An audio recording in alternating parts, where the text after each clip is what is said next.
Question number one, as we see here, q1 underscore fgets.c is what I'm going to be using. Now I'm going to get into compiling this code. We have compiled it successfully with no errors. Now I'm going to actually show the code for this question. Now, without further ado, I'm going to start at the top about my name and the question number. And then I'm using a custom buffer size of 4,107. And the program reads each line using fgets and writes it to standard output using fputs. And then it also supports reading from stdin with with the dash. The dash basically, what it does is print clear error messages if a file can be opened. Now what I'm going to be doing is I'm going to be creating a test file, and I'm going to be running it once just to show you guys.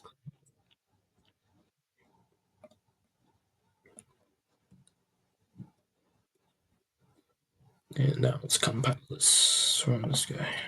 Yeah, so you can see here, I've created a simple test file and ran my program onto it. It prints the file contents to the terminal. Now what I'm going to do, if it runs multiple files now, let's try that. This is multiple files at once. Let's see how this would work. Yeah, now you have the same thing, line 1, 2, line 1, 2 again. So it can also handle multiple files, printing them one after another. Now I'm going to run it with stdin with no arguments. Let's type something here. Hello world. Control D. Okay. Now we're gonna mix like the stdin plus the file using with like the dash. So now we have the thing. We have stdin part line 1, line 2. The using the dash, it allows me to basically combine the stdin with the file input. Now for the error handling portion of this question, if I was to dash this in, it could say if the file doesn't exist, it prints a clear error message showing that it clearly doesn't exist. So that basically is a sum of question one. So the program used fgets and fputs. It supports multiple files, stdin, and proper error handling. So question two basically rewrites cat using block IO with fread and fwrite. So I'm gonna be using the q2 underscore fread dot c for this question. So now I'm gonna compile it without further ado. We have compiled this. This builds a qt underscore q2 underscore fread executable. Now we actually have the code here. So here's the code. It uses a distinct chunk size and a loop that handles partial writes. The pump function that I have mentioned right here. Where is it? The pump function right here. It reads the block with fread and writes them with fwrite. It also supports the dash to read from stdin, and it prints clear error messages. Now what we're gonna have here is see. Okay. So run it with, so basically I'm gonna run it on a single file. So we have here. Okay, yeah, so it runs right there, perfect. Okay, and then I can also run it with multiple files. It concatenates multiple files in order. That works there too. And then with no arguments, when if I run it with stdin with no arguments, it reads the standard inputs right there. And then I can just write a few things here. D. Perfect. And then if you want to use mixed stdin plus like the file using dash, that would work like that. So now if I want to do the error handling, if a file can be opened, it shows a clear error. So no such file or directory. So basically that is the conclusion for question two. This version uses fread, fwrite with block buffering. This also supports stdin and multiple files, and also checks for read and writing errors. System call version of cat using open, read, write, and close. So we have ls right here. We're going to be using q3 underscore sysio.c. So now I'm going to compile this boy. Okay, compiled. This builds a q question 3 underscore sysio executable. Now I'm going to show the code here. So here's the code right here. It uses system calls only, handles EINTR. EINTR basically, and it does not, and it does a proper partial write loop. It also supports the dash to read from stdin, and then so yeah, let's move on from here. Yeah, so the copy fd underscore the copy underscore fd function, it calls read, and then after it calls read into a buffer, and then the write underscore all ensures every byte is written, even if write returns a short count. Open or stdin treats like the dash as stdin, and otherwise opens like the files read only. So now I'm gonna run it on a single file. Okay, so that's run on a single file. Now I'm gonna run it with multiple files. It concatenates multiple files in order, so we'll do that here. Yeah, so this is multiple file, and then if I run this with stdin with no arguments, it reads the standard input. So I can type a few things here. So yeah, that's that. And then if I mix stdin plus the file using the dash, so basically what the dash does here, it lets me combine the stdin with the files, and then just for the extra part of it, if a file can be opened, it shows a clear error. Yeah, that's pretty much it. So that completes question three. This version uses open, read, write, close only, handles partial writes and EINTR, and supports stdin and multiple files. Question four reverses the order of lines in a file using standard IO.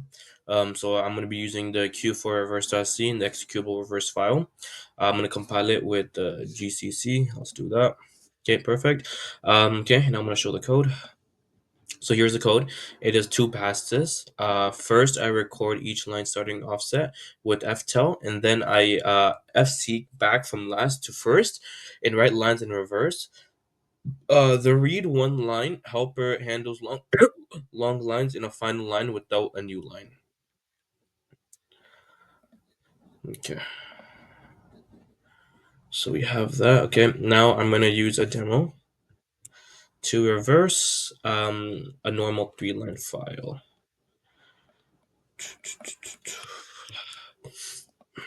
Perfect. So it goes three, two, one. As you can see, it has reversed it. And I'm gonna do another demo. Now a file whose last line has no new line, I'll show with minus a. Um, so end of line markers are visible.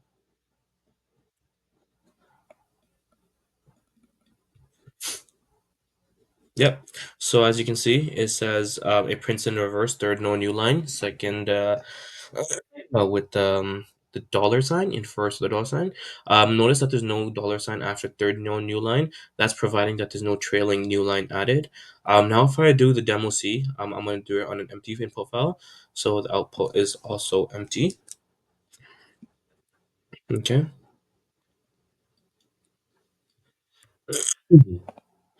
Yeah, so as we can see, the size is 0 bytes. So that completes question four. I used only standard IO, fopen, ftel, fseek, fgets, fputs, handle long lines, and I correctly preserved missing final new lines while reversing the line in order. That's what question four has insisted. Question of find appends multiple files into one combined file, then it prints that combined file. So I'm going to be using q5 underscore append.c, and executable will be append. So let's run this right away. Okay, we've compiled it here. This builds the append program, and now we're going to show the code from here. Yeah, this code right here. It uses standard IO only. Fopen, fread, fwrite, fclose, like always. Copy underscore stream. We have that over here. What it basically does, it handles block copy and partial writes. The program prevents using the output file as one of the inputs. Then it reopens the combined file and prints it to stdout. Studio out, and then now we're going to do a demo here. We're going to start by combining two files and do a combo.txt. Okay, so obviously you have hello world right here, cat. Okay, hello world. Basically, yeah. So you can see the contents of a.txt followed by the content of b.txt. Now we're gonna work with demo B. It can use many files, not just one, and it also will include empty files. It works with any numbers of inputs, including empty files. Oops. Okay, that should work. Yeah, so that works again. So we made a random file. That's why I was saying no such file. But it works now. Hello world. Now we're gonna do an error output listing instead of an input. So now this is where an error would come. It refuses to run here. Now if a file can't be opened, it shows a clear error message as we can see here. Yeah, nope.txt is not can be opened, so it shows a error message. So basically that completes question five. The program concatenates a file using block IO with fread, fwrite, and also safeguards against bad inputs and prints the combined inputs. And yeah, that's pretty much it.